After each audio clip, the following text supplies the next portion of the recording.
Hey everybody, this is Marshall the Apologist here, and this is just going to be a rant video. You can tell that because I'm just walking around holding my cell phone.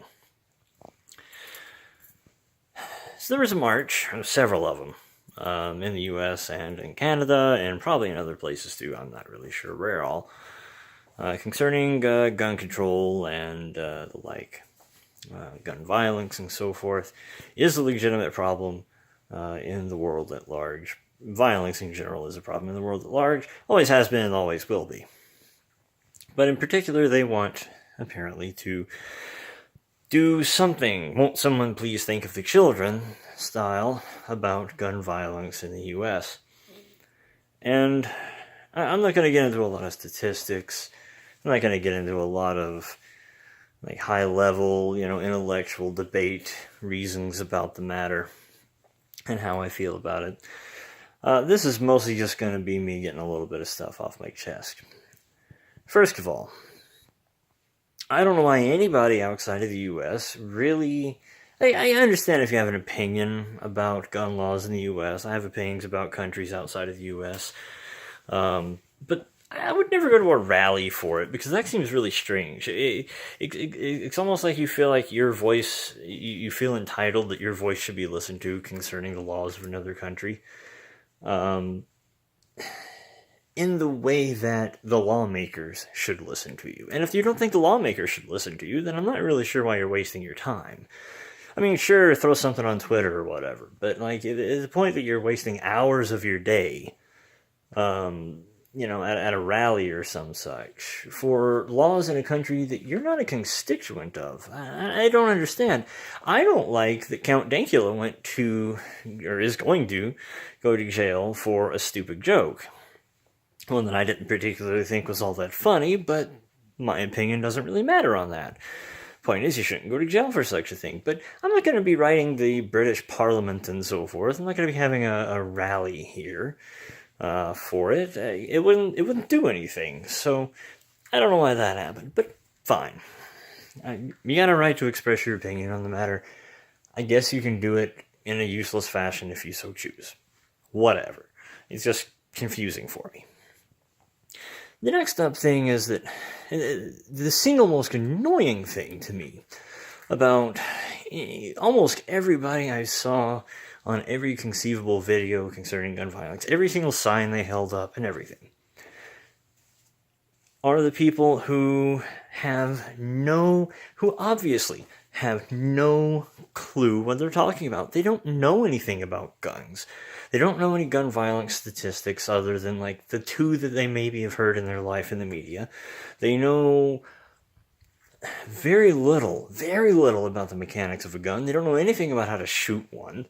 It's very obvious that they don't know anything about them, because people keep asking them basic questions like, do you know the difference between a semi-automatic and an automatic? And they don't know. They still just have no idea.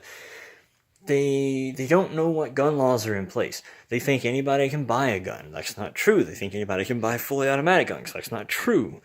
They think that the biggest problem is, semi-automatic rifles. That's not the biggest, gun. That's not the gun that is used to kill people most often.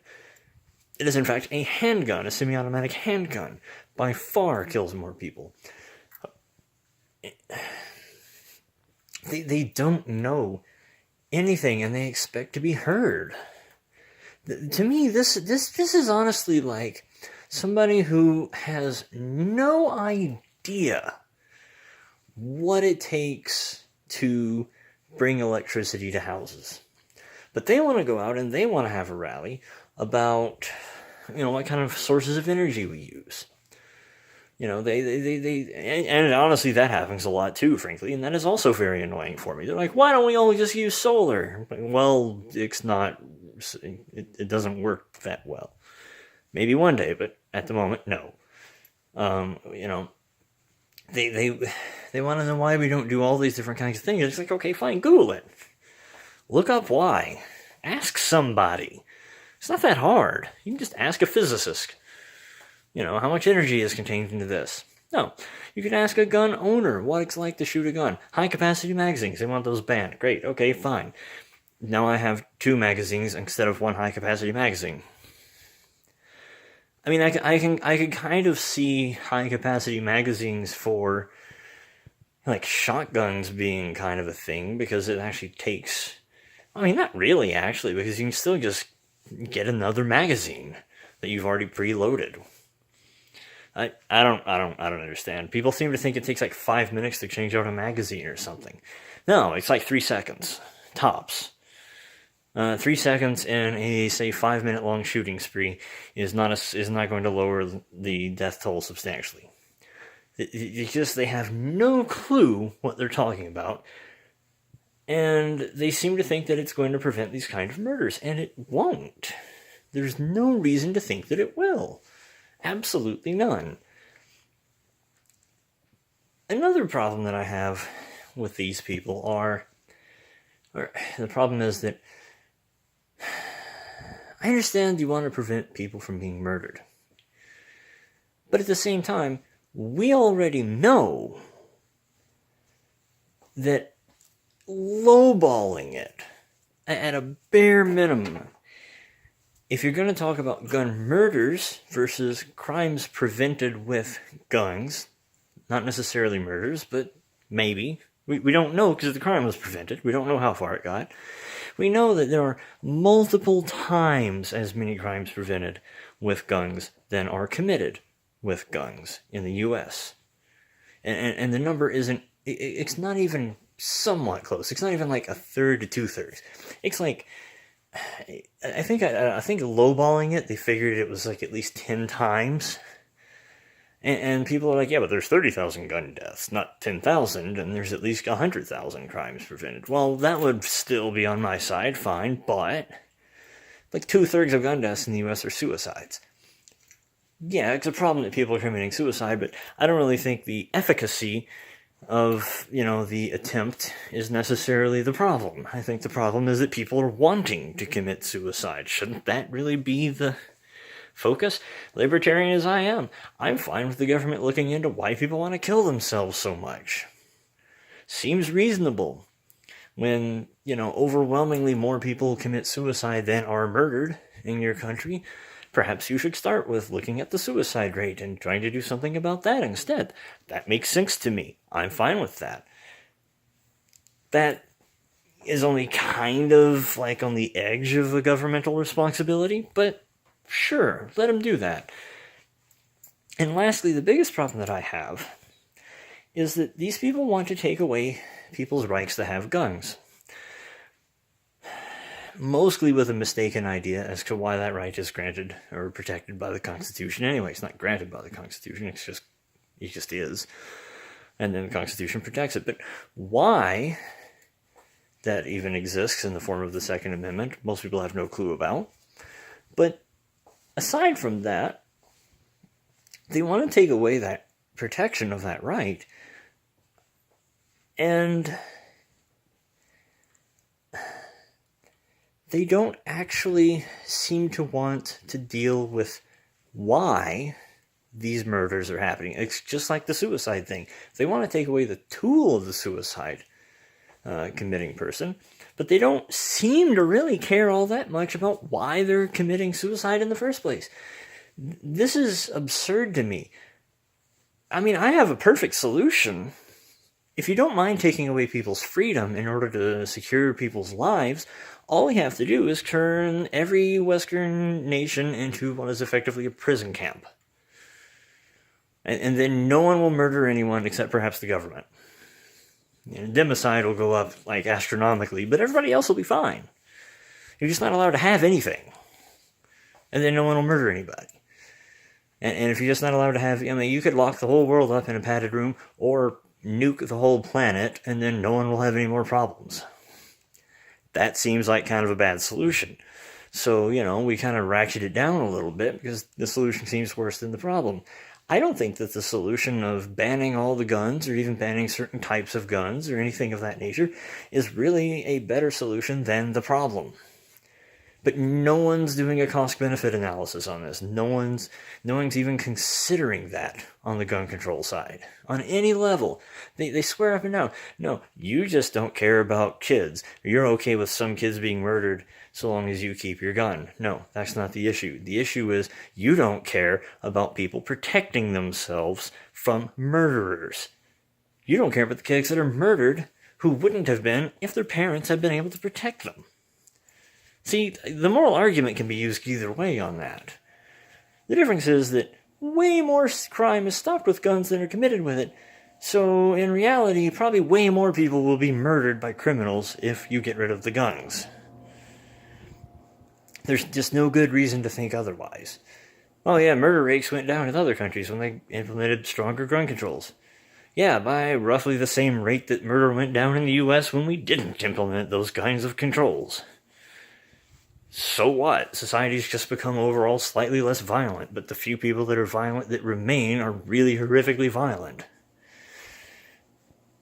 I mean, so what? You know, the solution isn't to go around depriving people of freedom just because you don't like the way in which they are exercising that freedom personally. That's a stupid freaking reason. And my very last point on this is, if you're actually concerned about people being murdered, getting rid of guns in the US is not going to help you. It's not. In fact, it's going to explode the murder rate. Because not just your super far right-wing militia guy, your nearly paranoid conspiracy theorist is going to do it, but your average run-of-the-mill everyday hunter is too. Your average run-of-the-mill everyday gun owner, your millions of people that don't own any guns, believe in the right to have them, are going to immediately storm Washington, D.C. with firearms, declare the government to be illegal, and begin killing them. And this will start a civil war. One that, by the way, most of the military and police will be on the side of the gun owners for. Or at least, in my mind, at least it'll be a 50-50 battle on that end. So, yeah, if you actually manage to do something like, oh, we're going to ban all the semi-automatics. Okay, fine. Civil war it is. That's going to happen. And the people that already have guns are going to win it. You're going to get hundreds of thousands of people killed if you're trying to do that. And I'm going to be on the side of the rebels that are for owning the guns privately. So I won't even blame them at all. I'll be in full support. It'll be fine. So don't. Just don't. It'll kill a stupidly large number of people. It would probably destroy the entire U.S.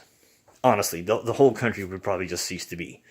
There wouldn't be a winner on either side, because as soon as the U.S. became weak enough for some other hostile countries to do anything to them, immediately the U.S. would become invaded.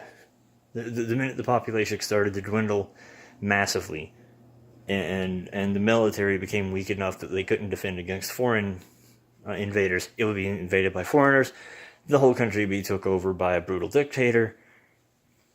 It would not be a good day. It just wouldn't. No matter what side you're on, it would be really bad. So please don't.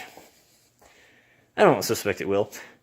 This, by the way, is why I really hate the argument of, well, the Republicans just don't want to implement any gun controls, even though they've done it before, because they're bought and paid for by the NRA. The NRA doesn't really give them that much money. Like $20 million. Oh, it sounds like a lot of money. It's not that much money. Like any given National Teachers Union, the UAW, whatever you want to go with on that area, gives hundreds of millions of dollars to the Democratic Party.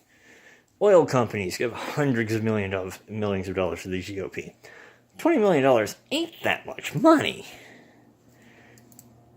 No. The reason the GOP doesn't want to implement any gun control measures like that is that they understand it'll cause a war. It'll get people murdered. Left, right, and center, and down the middle. It's ridiculous. So, no, they're not afraid of the NRA. They're afraid of the average gun-toting American deciding that it's just time to drain the swamp and fill it in with bullet casings. That's what they're legitimately afraid of. I guarantee you, if you got them in a private conversation that wasn't being recorded, that's what they'd tell you. They're afraid of losing votes, some, but they're also afraid of just civil war breaking out. And we're really not that stable of a place right now in world's history where civil war couldn't happen. So, it's pretty legit. So, just knock it off. Look for solutions to the problems that are actually the problems. Fatherless homes, drugs, gangs, police, FBI, and everybody else not doing their jobs in terms of actually preventing crazy people from getting guns. Like actual crazy people, not like senior citizens that like maybe need somebody to manage their finances.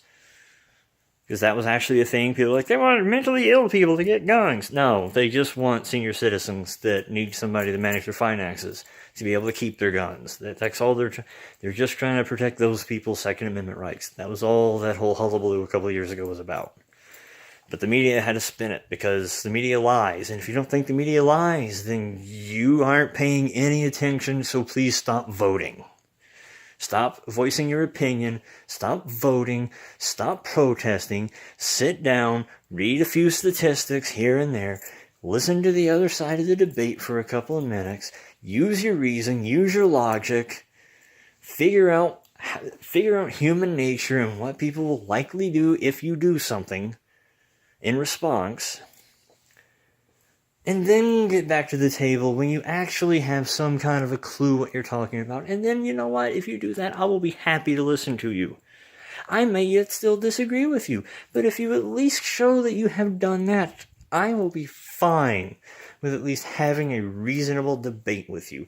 But if you can't even do that, if you can't do it without strawmanning the other person, if you can't do it without ascribing motive to people that it doesn't belong to, and be fair about the matter, if you can't do it without being factually accurate, if you can't do it without understanding basic human psychology, if you can't do it without understanding history, then I just don't care what you have to say, so please stop talking.